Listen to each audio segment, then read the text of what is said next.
एक बार की बात है। एक गांव में एक किसान रहता था। उस किसान को जानवर पालने का बहुत शौक था।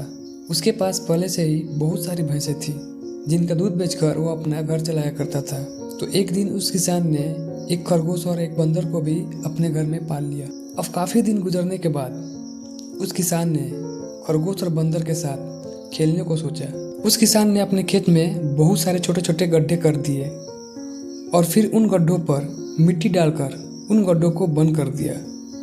और फिर किसी एक गड्ढे में उस किसान ने एक गाजर को छुपा दिया। फिर उस किसान ने खरगोश और बंदर को उस गाजर को ढूंढने के लिए कहा। खरगोश बहुत ही उत्साहित था। उसे अपने आप पर बहुत विश्वास था। उसने एक एक कर गड्ढे को खोदना शुरू कर दिया और गाजर ढूंढने लगा। लेकिन बंदर बहुत ही आलसी था। उसने सोचा कि खेत में इतने सारे गड्ढे और वह गाजर किसी एक गड्ढे में होगा, इतना कौन ढूंढेगा। वो बंदर यह सोचकर एक गड्ढे के ऊपर जाकर सो गया। अब वह खरगोश उधर अपनी पूरी मेहनत से गाजर ढूंढ रहा था और एक एक करके खरगोश ने सारे गड्ढे खोद लिया था। लेकिन उसे किसी भी गड्ढे में गाजर नहीं मिला था। सिर्फ एक गड्ढा बाकी रह गया था जिसके ऊपर बंदर सो रहा था। उसके बाद खरगोश बंदर के पास जाता है और उस बंदर को उस गड्ढे के ऊपर से उठने के लिए कहता है।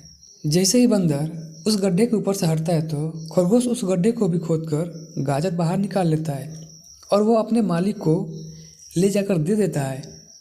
बंदर यह देखकर हैरान हो जाता है कि मैं जिस गड्ढे के ऊपर इतनी देर से सो रहा था, गाजर उसी गड्ढे के अंदर थी।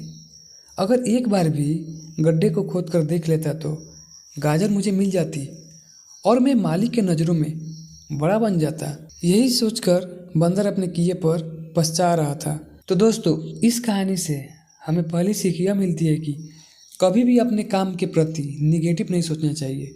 जैसे उस बंदर ने सोचा कि इतने सारे गड्ढे और गाजर किसी एक गड्ढे में होगा, यही सोचकर उसने उस काम को अपने लिए बड़ा बना दिया। और इस कहानी से दूसरी सीख हमें यह मिलती है कि कोशिश भी तो करनी चाहिए, क्योंकि हम जब तक कोशिश नहीं करेंगे किस्मत हमारा साथ नहीं देगा। और वह बंदर जिस गड्ढे पर सोया हुआ था वहाँ से ही गाजर को ढूंढना शुरू करता तो उसे गाजर मिल जाती, लेकिन उसने कोशिश ही नहीं किया। और इस कहानी से हमें तीसरी सीख यह मिलती है कि हमें जल्दी हार नहीं मानना चाहिए, क्योंकि हमें हमारी काम में कामयाबी कब मिलेगी किसी को नहीं पता। 2 साल, 4 साल या फिर 10 साल भी लग सकता है। तो दोस्तों, हमें कामयाबी तब मिलेगी जब अपने काम में लगे रहेंगे, कोशिश करते रहेंगे और हार नहीं मानेंगे। इस तरह से मोटिवेशनल स्टोरी सुनने के लिए हमारे वीडियो को फॉलो एंड लाइक ज़रूर करें।